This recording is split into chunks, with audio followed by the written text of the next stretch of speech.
Daniel is a professor of computer science at the University of Victoria, and his research interests are software engineering and empirical software engineering, and he's looked a lot at software evolution, open source software development, and also at intellectual property and software licenses. And he works a lot in open source and also with the Linux Foundation, and in particular with the Chaos project, which is looking at project health. And he's done a lot of work on code review, and the paper that he and I discussed that you could read today is about fairness in code review, and also perhaps how that fairness can apply to paper review and software engineering research. And I should say that if you want to learn more about the kinds of research that Daniel does, you should look at his DBLP.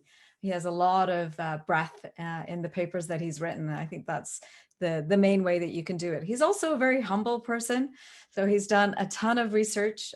So he'll perhaps allude to some of that as we go through your questions today. And to get going, I thought, I'll go to the student questions and invite them, and all of you remember to watch the Google Doc that has those questions and also the Zoom chat.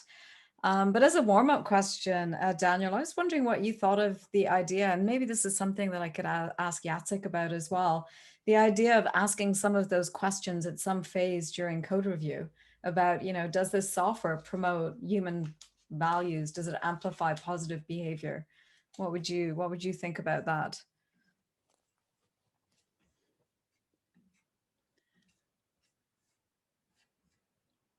I think a lot when I hear all of these ethical issues, and I think that each one of us, when we hear about it, think of it differently because we all have different backgrounds. And I think that this is even stronger in Canada, right? And here at UVic, we have people from many, many different countries of origin, many different religions, many different cultures. And the interesting thing about ethics is that at the end is relativistic, and is whatever our system of values accepts as the desirable goal. Now, this is where the law also intervenes, and the law says this is the minimum that we have to do as society. And I find these struggles particularly interesting. So Canada is relatively tame in these actions, but think in terms of France, with what happened with the cartoons of the prophet. So France is a country that puts freedom of expression at the highest, even at the higher, as this implies, than the freedom of religion. And to which extent can a religion impose restrictions on people of other religions? I think that that's the interesting question in this case. But the country seems to be behind that these ideas are fundamental. And even though it's creating a huge stress in the country, the government is still believing that it should move forward. Whether society agrees with that or not, that's a different story, right? Mm-hmm, mm-hmm. What happens in the United States, the last decision, the decision with respect to whether to forbid in New York congregations in churches of more than 10 persons. And the interesting reading, and I think that reading the decisions of the judges is a very enlightening thing to do when you read about these stories, because they write for the people, so they are relatively easy to follow. And it's quite fascinating to see the struggles that they have, because in a way they say, so religion is important. There is freedom of religion is embedded in the Constitution. But then the government has also the right to guarantee the health of others. I know that in Canada, this would have gone in the sides of the people, because Canada has a system that tends to put the value of society higher than the individual freedoms of people.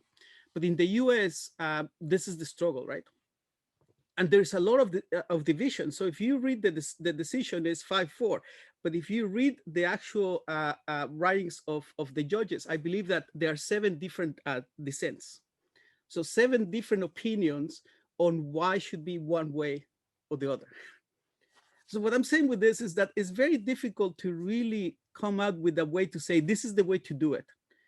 The only way that we can say it is, this is what the law tells me that I should do it. Everything else is relative to my own system of beliefs. Mm-hmm. It also makes me think of what happened during the first Iraq war. It was the first or the second. I was already a grad, so I was a grad student, and so that was the first Iraq war. I was a grad student, and there were issues about use of open source software. No, that was the second Iraq war.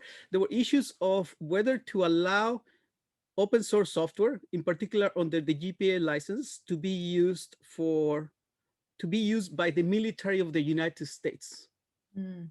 So the question is, if I want to create free software, should I be allowed to restrict the use by some users? And Richard Stallman, which of course, given the research that I do, Richard Stallman is one of the main persons in this. So Richard Stallman, for of some of you who might know it, might not know it, he's the creator of the Free Software Foundation. He's the original person who said in 1983 we should strive to have a free and open source operating system that people can share without having to pay anybody to do it. And at the time when he did it, he was perceived to be crazy, and I always considered him to be the Don Quixote of our field. Always, and it's a very strange person, so I don't think that most people will like him as a person, but I think that he has been a tremendous visionary. So when he drafted his GPL, he said that there should not be any restrictions in terms of the use. So the free software says you should not be able to constrain the restrictions. And why? It's because it's the same restrictions that we have in freedom of expression. If we restrict it, then somebody has to decide when it's restricted. So you are allowing somebody with a system of values to say, this is the way that it has to be used or it cannot be used. So by removing that, then essentially it becomes more like, here's my software. Anybody can use it for whatever purpose. And I just hope that it's used for good, right? Mm-hmm. And I think that this is a struggle in science through generations. Science can be used for good purposes and bad purposes. Engineering was built by the Romans. And but engineering was the foundation for their strongest army in their time. And so at which point can we actually stop one because of the other, right? Mm-hmm. And so the way I see it is that whenever I have agency, I do the best according to my own standard of values. And then others will decide on whether to use the software that I create or the science that I create for good or for bad. Mm-hmm. And I think that I'm starting to divert from your original question. And It's a good discussion, though. but I think that, so what I find interesting is that with this is that it really goes into my field of intellectual property. Yes. Because intellectual property is about copyright, and copyright is actually freedom, is expression. It's not different from writing a novel or writing writing music. The law considers the same. Mm-hmm. And there have been cases where software has actually been perceived as expression. So Mm-hmm. all the issues of expression in the law are very, very interesting. Mm-hmm. And then what you realize is that there's never really a clear good and a clear bad. So I think that with respect to ethical aspects of software, it's more like the color of my actions. This is a term very, very important in Canadian law, the color of our actions, which means that did I act knowing that I was going to create harm? Mm-hmm. If I act knowing that I was going to create harm, then I should be penalized more than if I act without doing that. Mm-hmm. And it doesn't mean that I'm going to be free to go, right? But the intention matters. And I think that in software, if I know that my software has the potential to affect the lives of people, kill them, then I should actually do more testing than if I'm just creating a library that somebody will use and integrate into their software. And my library might be the one that actually is at fault when their software kills the person, right? But anyway, sorry. It's okay. No, it's a great discussion. And I think, we talked about, perhaps even you talking about intellectual property as the topic for today, because of, there's so many important issues there, but you also raise a lot of important issues in the code review paper. And when when people review the code of others, there's also potentially, responsibility there, right? To look at more than just, whether there's defects, but also the level of care, but also perhaps some of these deeper issues that don't necessarily come out. Maybe we'll come back to that again later. So the students read your paper that was my contribution reviewed fairly paper, where you provide this framework actually to think about that, which is super interesting, a very new contribution to our field. And so they have some questions, and we've grouped them a little bit by theme. And the first few are about your methods and study findings. So we'll go through a few of those, and then we'll probably jump to some of the other themes. Anthony, did you want to ask the first question for today? Sure. So I was wondering, in your study, how did you control the impact of participants' personalities on their perceived level of fairness of how they were treated? Because maybe sensitive people might perceive more unfairness as they were treated. That's a good question, and I think that if you read the threats to validity and also in the introduction, we don't claim that we measure fairness. All that we are interested is to show that some people perceive that they are being treated unfairly. That's our main goal, to show that there's a perception of unfairness on the system. Right. So in that case, then whether the people are more likely to feel treated unfairly or not, it's an intrinsic feature of them. But should it matter? Yes. Is it something that we were concerned when we were doing the research? No. In fact, from the point of view of the system, it doesn't matter, right? Because what you care is how they feel. And so I don't think that, so let me rephrase that. In our paper, we did not have the opportunity to control for many factors. And for that reason, we did not make any assertion about whether the system was fair or not. All that we could say is people feel that they are being treated unfairly. Okay. And I think that from the point of view of doing research, this is a very important question. To which extent can I make a statement based on the data that I have? And some of that has to do with the methodology that you choose, and some of that has to do with the data that you collect. And when we had the first round of reviews of this paper for ICSI, that was one of the concerns of one of the reviewers, and that we, so in the person believed that we were saying that the system was unfair. So we had to clarify that in the paper and say, no, we're not claiming that the system is unfair. All that we're claiming is that some people feel that they are being treated unfairly. Thank you. It's a long answer to your question, but basically, no, we didn't really want to go into that direction. It's definitely interesting work, though. And a few students asked about that. For example, Nimi also kind of wondered if you took into consideration gender and location and whatnot, but maybe that's something to consider in the future. Or maybe has there been follow-up work on that? Or no, I think that is unfortunate. And I think it's just the fact that there are type of papers that they are very easy to make, like machine learning papers these days, where you have just data, you analyze the data, and then you find numbers. Those are very easy to produce. These papers are the ones that require a little bit more thinking, a little bit more planning. And what is even worse is that you might do the survey and then find that you don't find the answers that you want. Right. That or the data is actually not in the direction you want. And that happened to us in this paper because we did the survey. So a little bit of background in terms of the paper. So in a conversation many years back, my friends in Spain, Gregorio, my co-author, and they were working already with OpenStack. And they were being told that this was an issue. So it's like, we have this, we know that it's happening, let's go and do some research about this. And then at the same time, I had a Japanese PhD student wanted to come for a month to do work on code reviews. And so he came and we said, well, there's this, so why don't you work on this? So design some survey that essentially tries to evaluate fairness and in OpenStack.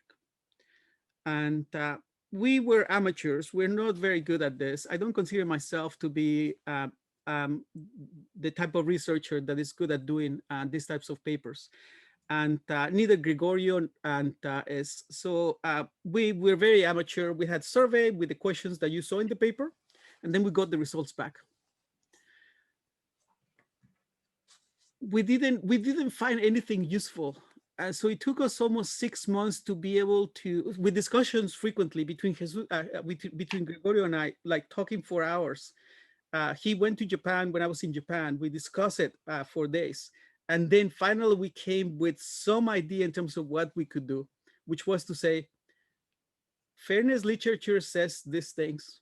Let's see where their concerns are with respect to them. So we inverted the problem. It was more like, now that I have the data, what can I say about the data? And so I actually really think that Gregorio was the one who was able to get this paper out. I might have written most of it. In fact, we threw away the paper that we had submitted already with the original data. It was completely thrown away. It was rewritten from scratch. And I think that the big difference was that then we couldn't really say there is fairness in OpenStack. Right. What we could say is the concerns that the people have regarding fairness can be categorized into all of these buckets. Yeah.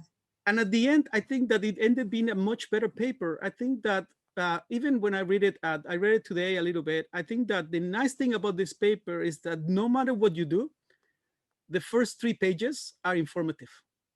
Whether you're a parent, whether you're an instructor, whether you're a paper reviewer, whether you're a police officer, whether you are a judge, whether you are dealing with your employees, a team manager, many of us have to make decisions on behalf of others with respect to evaluating them.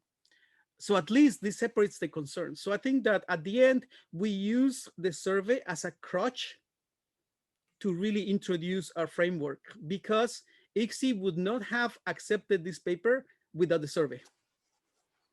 It would have said, yeah, so what's the evidence that you have for that to be true? Right. Right. And so it's, I'm talking about this from the point of view of a person trying to do research, right? Not from the point of view of the results that we have.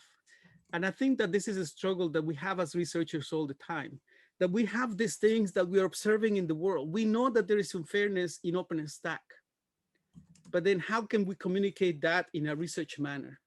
And this took us 2 years to be able to do that. Mm-hmm.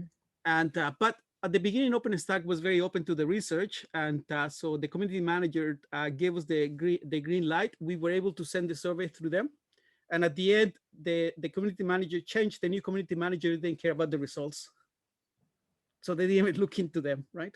So it's kind of ironic how things work. Yeah, I think that happens quite a bit, right? Yeah. Yeah. So Cassie and Alessandro were both sort of wondering about the setting of open source, right? That you kind of studied this within an open source project. Do you think there'd be different perceptions of fairness in a company that is not open source? I think that the issues, if you look at the answers, I think that there are essentially 2 types of answers. There are the answers of the people who are trying to belong to the system, and the answers of the people who belong to the system.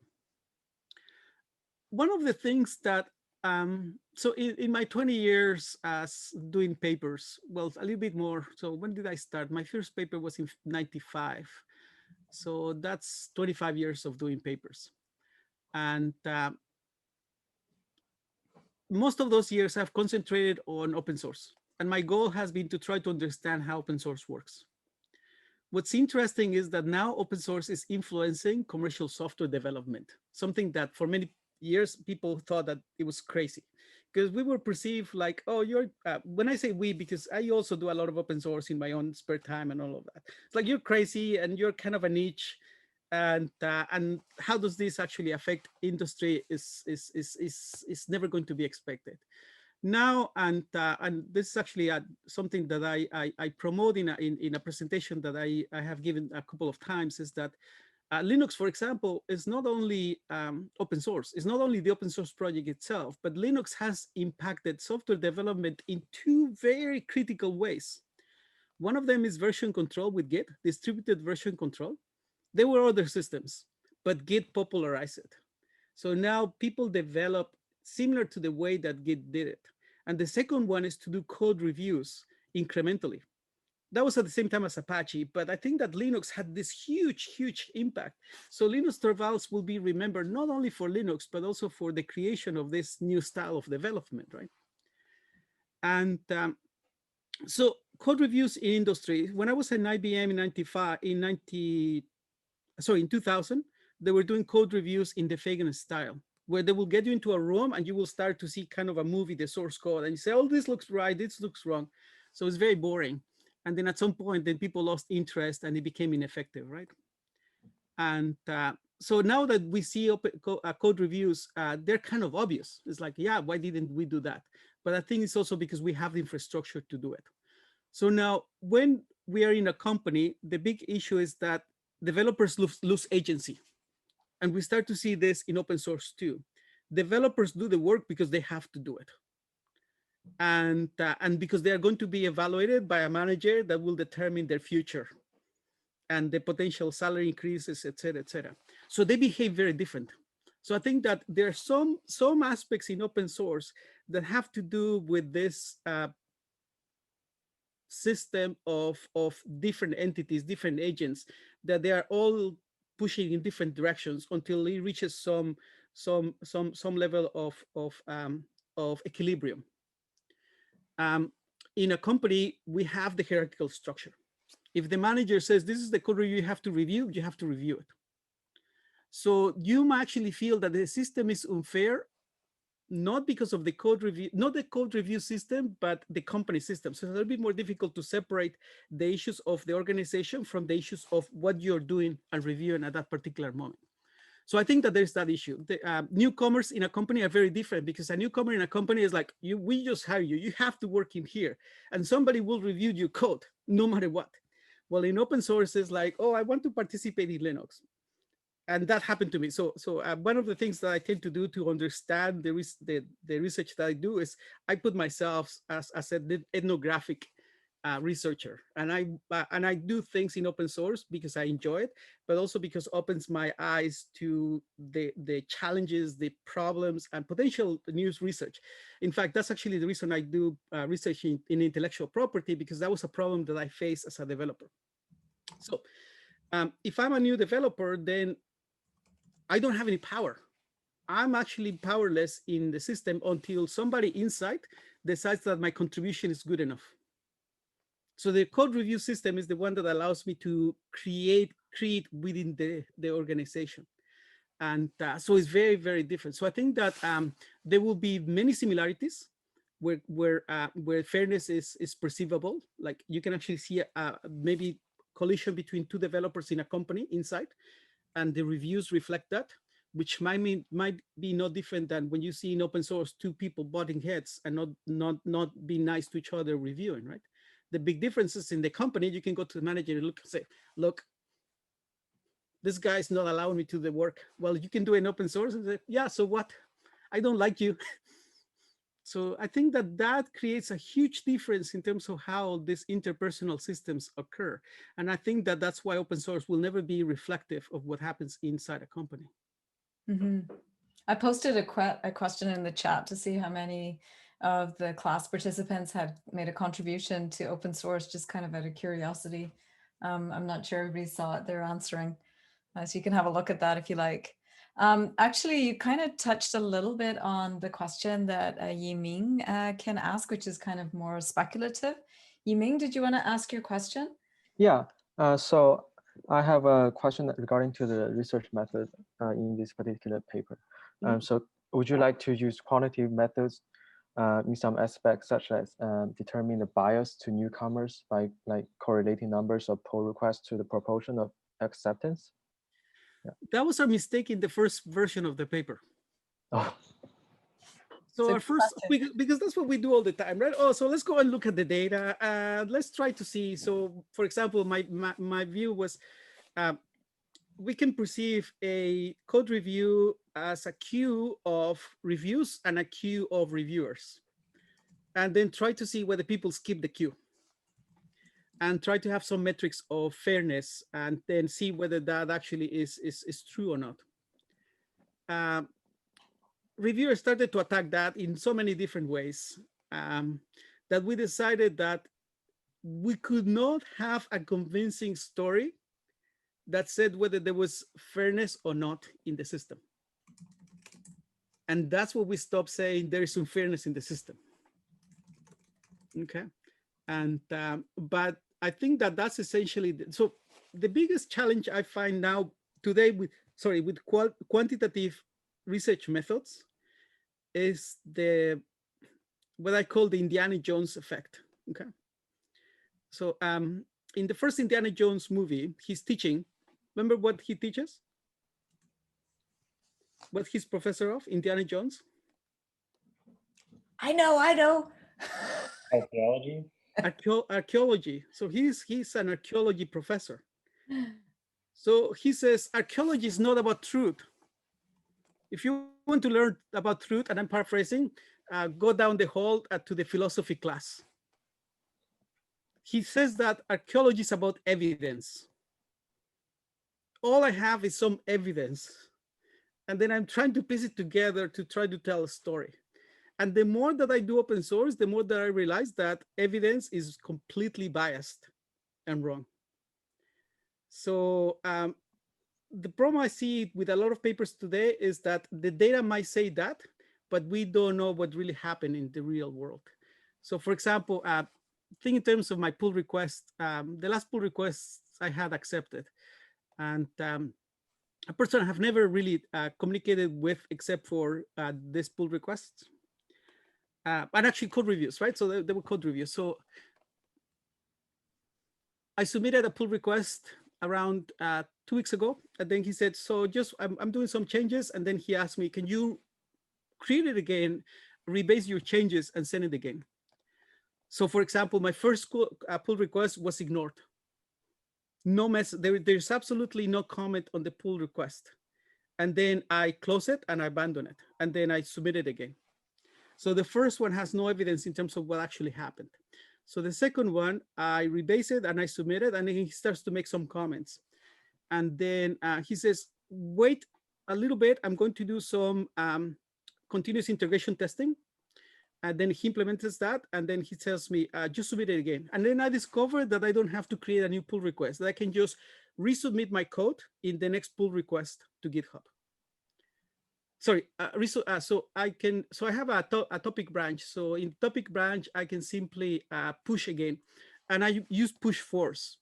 Never use force in a repository that others have. Essentially, what force means is lose the commits that you have and replace them with new commits. So the commits that GitHub is going to see, the people who will survey my pull request and analyze it in the future, the original ones are lost. Nobody will ever have them. They will only see the last one. So they will never see actually the changes that I submitted. They will also not see the communication that we had in Discord, one-to-one, with respect to what I was doing in the pull requests. Where in Discord, he was being generic. He said, there's this issue here, there issue there. And I was addressing that. The other thing that happened is that once he implemented continuous integration testing, I discovered, and I have mentioned this to Omar in the past, I didn't have to do the testing. All I have to do is just submit. So I changed my pull requests 3 times because it was failing some of the tests. Because it's cheaper for me to use GitHub than to spend the time creating the infrastructure for me. And so was that the way that continuous integration was perceived? Perhaps or not, but I think that the story will tell something very different from what I did. So that's actually my biggest struggle these days with respect to quantitative research, that there are so many threats to validity that we really don't know whether the results that we have are the truth, right?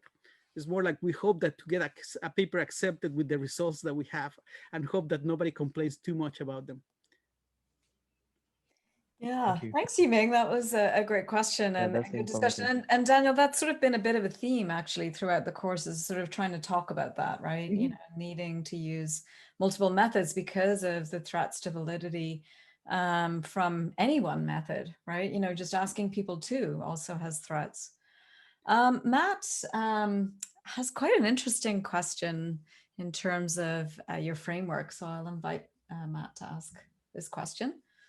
Yeah, you mentioned in your paper that fairness is likely to be an issue in other decision-making processes in software engineering. I'm just wondering where, what other processes in software engineering you think would benefit from fairness theory and the framework you used? Well, I don't say in a decision process. I say in a decision process that affects somebody. Okay. Okay. So in the case that you're making a decision that will affect positively or negatively a person, you have to think about all these things. Okay. So the day that you have children, you will have to decide procedural fairness. You will have to decide distributive fairness, and then apply it accordingly. So in software engineering, what are those processes? Well, the typical one is salary review. That's probably the most important one that everybody will have to go through. But that's not really just a software engineering. That's actually in general, right? Who does what? So how do you determine who does certain type of the software? If the system is mission critical, somebody has to stay at any time to be able to respond to potential failures, then who is the one who is going to stay there? So any process that an organization has, not only software engineering, but I think in general, can use the first 2 pages of the paper. Okay. In fact, when you become parents, think about that. For example, let's assume that one of your kids ends in jail and he has to be bailed out, and you have to pay the bailing money, and then or you have to pay a fine. Do you give that money to the good child? So you treat them exactly the same, because you say, I love them the same, I should treat them the same. Or do you say, well, I have to guarantee certain minimum need for them, so I will make sure that both of them have exactly the same level? Or like what Peggy and I we have discussed is that the process is already unfair to begin with. Some of us are born in better families than others. Some of us have to work when we are going through university. Some of us might not even have the chance to go to university, right? And so the question really is, whenever we have to make a decision, we have to think about these things. And I think that implicitly we do. So I think that you probably, all of you have been faced with decisions where you have to decide for one or the other. And you have one way or another use some of these rules to be able to do it, right? This just kind of makes it a little bit more structured. But do you think, I'll ask a follow-up. Well, I'll ask Matt a question. There's no baby yet, right? No, but it is. Any day, right? I thought that was kind of fun. But I mean, do you think that this framework is something that we should have top of mind, or try to sort of train people to use for their career, I guess, you know, as a software engineer? I mean, I think what you're saying is that implicitly we use these things, but should there be more front of mind sort of awareness and mindfulness when we make decisions and think about these different things? You're asking Matt, right? Not me. No, I'm asking you. Sorry. No, so I think that I'm in no position to say this is what you have to read. All I'm saying is that by reading this, you get a better perception of what are the many different issues that you have to consider. It makes you a more informed person in terms of how you can apply your own ethics, your own state of mind in reaching a solution, right?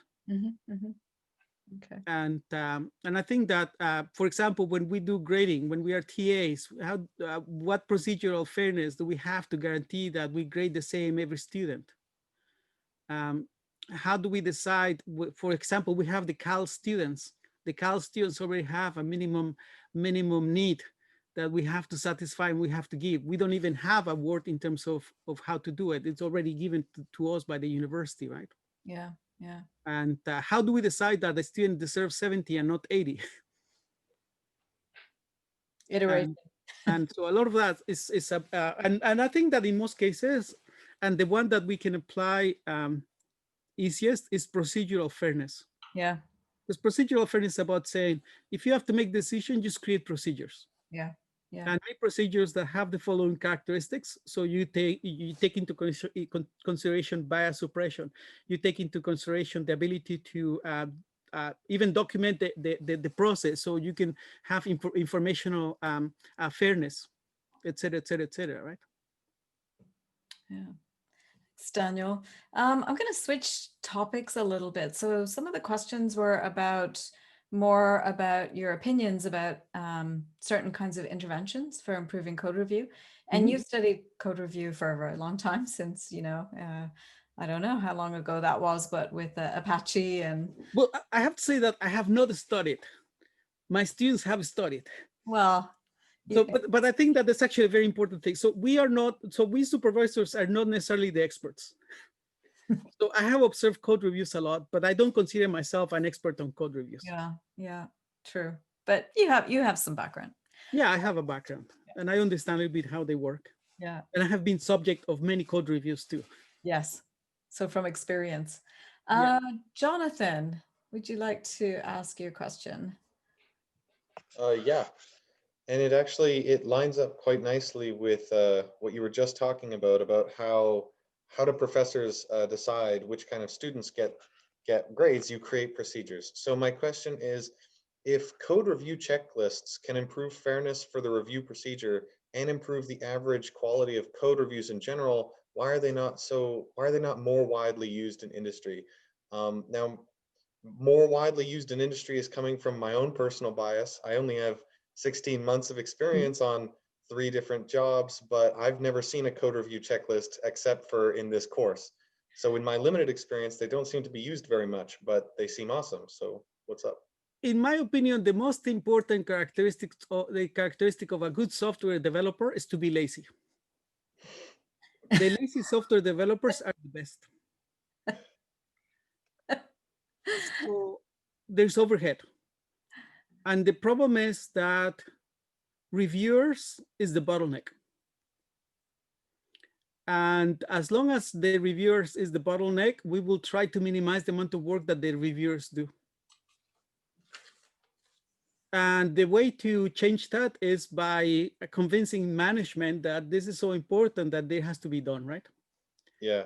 Your argument sounds to me as similar as like, well, why should we go through and check every single pipe under everyone's house? We should just fix them when they explode, which is actually way more expensive than checking the pipes. That's right. So they think that, but the problem is that who enacts the procedures? Management. Do management understand the value of code reviews?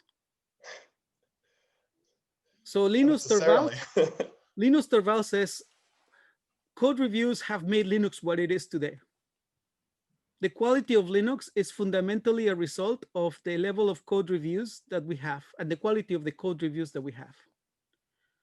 So I think that it's only when organizations realize that the quality of the code reviews will improve the quality of their software. But this also plays with the other constraint, which is we need to develop and finish as soon as possible.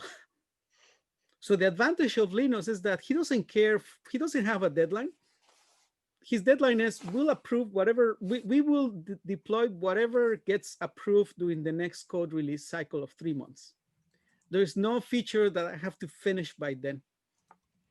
While in traditional software development, we have the customer that is always pushing that, have you finished, have you finished, have you finished, right?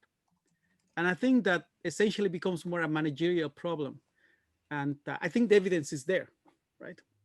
And but also I think that the problem is that, remember in the paper I make explicit that the biggest issue with fairness and when people start to perceive that they're being treated unfairly is what?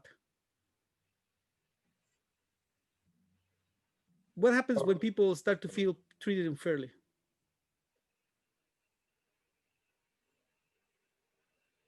Anybody? I can jump in, but I don't know. Disengage. Yes, I was just going to say that. They disengage, they drop, they quit. Yeah, resentful, yeah. So there is that aspect that in many cases, that's not even an option. Like you're not going to quit if you feel being treated unfairly. So until it starts to explode, then people will say, oh, we need to actually do better. But I think that there are two forces here, and that's, I think, a very interesting research problem, research question.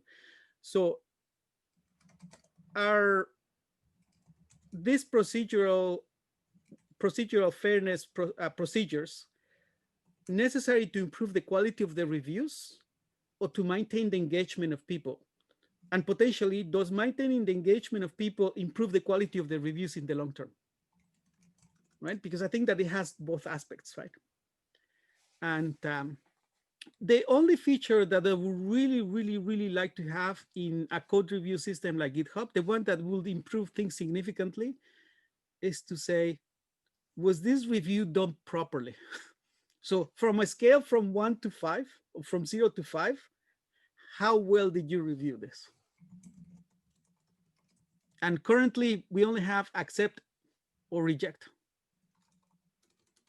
And I think that many code that is accepted is not being reviewed.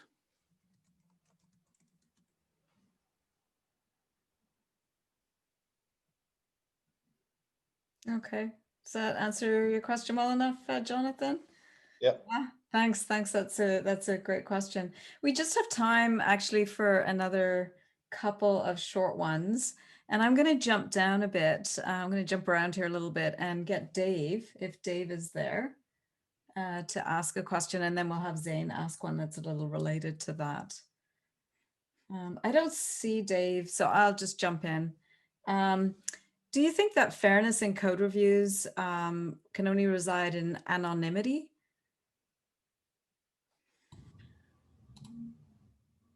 No, I think that it's not binary. And I think that that is something that I think that sometimes we see things as either yes or no. I think that if we do anonymous code reviews, it will fix some problems, but it will introduce other problems. And we see it with papers, right, Peggy? Yeah. And when we receive anonymous code reviews, some reviewers protect within that anonymity. And but at the same time, we know that the moment that anonymous authors, that ICSI allowed anonymous authors, that increased the participation of people from China and in ICSI. That was a very, very big jump that we observed at that moment, right? Yeah. And other countries too. So it has benefits. I think that the problem is we don't have the research to be able to quantify that benefit. And then what happens in one system might not be universal, right? Mm-hmm, mm-hmm. So it might actually be more like within our system, will it help or not? Mm-hmm, mm-hmm. I think that the other issue is that I strongly believe that we need distributed fairness equity in code reviews, that not all the patches are created equal and not all maintainers are created equal. That if I receive a patch from somebody who I trust heavily, I will review that at a less depth than if I receive that from a person that just started contributing. Yeah. Okay, yeah, sorry, I'm the one who asked the question. I'm sorry something happened. So No yeah, worries. like actually, yeah, I'm sorry, everything going on. Yeah, like I think another part of it you actually answered is that, like, do you think that justice or just, it's like it correlates to fairness, right? Like it's something. So you actually answered that, and I think this is really helpful because I just think that like fairness is something that relates to a social factor instead of like technology factor. Like when we write code, we don't like it's a tool. There's nothing really like fair or just or like ethical about it. Like it's just a bunch of code. But how it was used, there's things to it, and how it's being reviewed. Like how do we take this tool? That's another factor adding into it. So the reason I ask this question is because I feel that, you know, like what if nobody knows who you are? You just submit a piece of code and people would rank that as your ability instead of as your background or as how they would perceive you would do or how they perceive a past grievances with you and stuff like that. So that's why I asked this question. No, and I think that that's a very interesting aspect. And I think that unfortunately the research has not picked on that, because I think that fundamentally, what is the goal of code reviews? Is it to review every patch to the best or to create software that is better? And it's in an engineering process, which means that we have a limited amount of resources. So should I invest all my time in this patch that comes from a person that I relatively trust, or that is touching an area that maybe nobody really uses much, or maybe it's the testing area. So testing, well, if the testing fails, it's testing, who cares? Except the testers, right? And compared to something that you know that is mission critical for the organization, irrespectively of who submits it, right? And so I don't think that we can have very simple rules that guarantee this, because ultimately it's not about that particular unit. That's the difference with ICSI. At ICSI is every paper is important. The goal is the paper. And here is the entire system of the software. And I think that makes things very malleable. And I think it basically means that we cannot have simple rules of saying yes, yes, yes, no, no, no. It has to be within the context of today, within the part of the system where we are. What should we do? I think we do a little bit of that with Linux, for example, with patches that come during the patch window. So Linux has two periods. One of them accepts new features, and the other one is just patches. In the patches are reviewed way more than the code that comes in the new reviews, because that's just before the final release.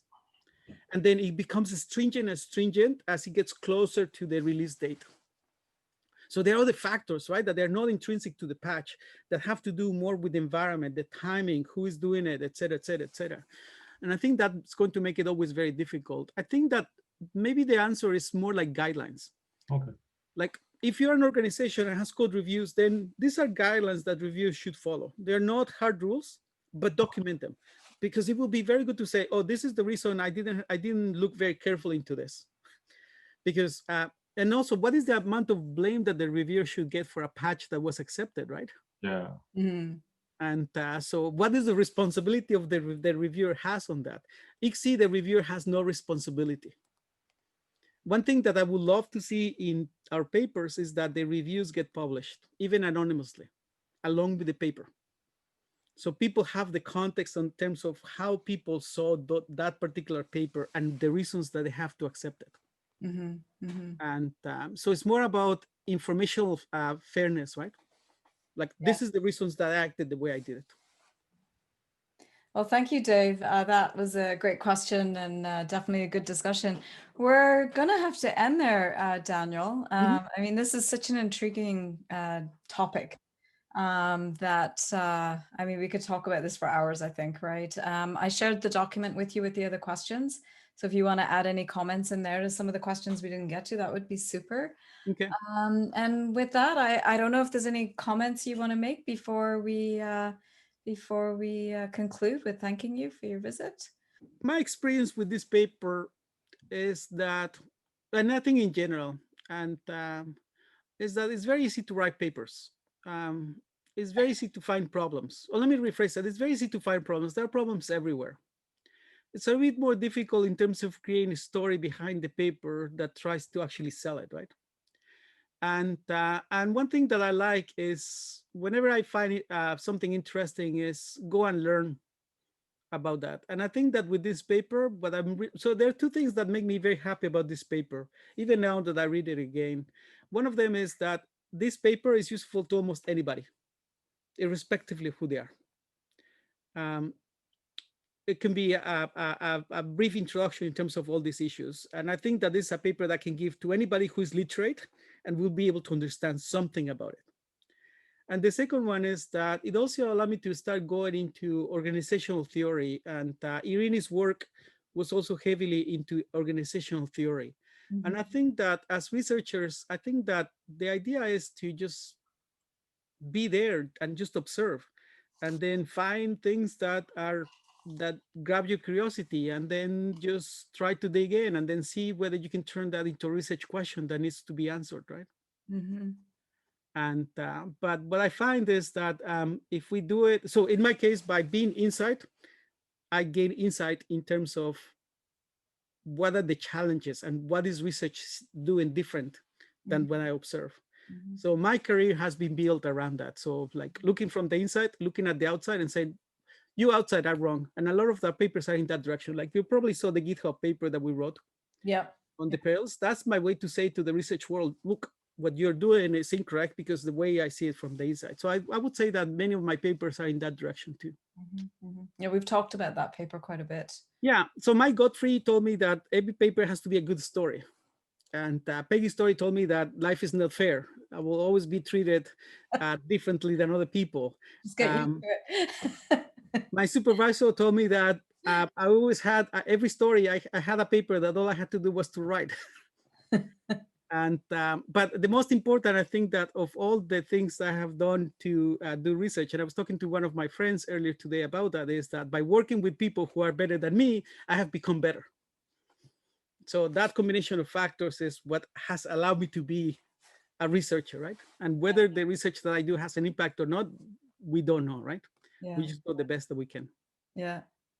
Well, I think your perils paper and this paper and the work you've done on intellectual property and all of the stuff you've done has already had a lot of impact. So well done on that. Thank you. Yeah. Thank you so much, Daniel, for coming today and answering all of our questions on this. It's been great to have you here.